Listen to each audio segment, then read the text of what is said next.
How to upload profile picture on Facebook without cropping. Hey everybody, welcome back to our channel. In today's video we are going to learn how we can upload profile picture on Facebook without cropping, so make sure to watch the video till the end.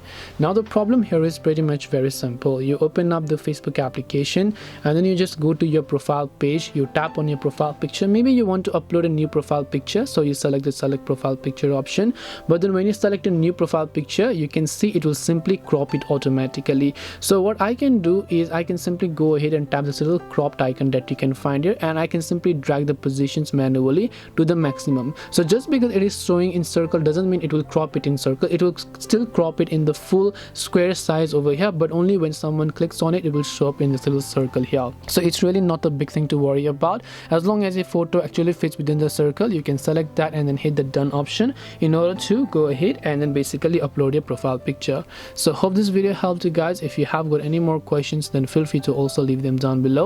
Thank you for watching till the very end of this tutorial, and see you soon in our next video.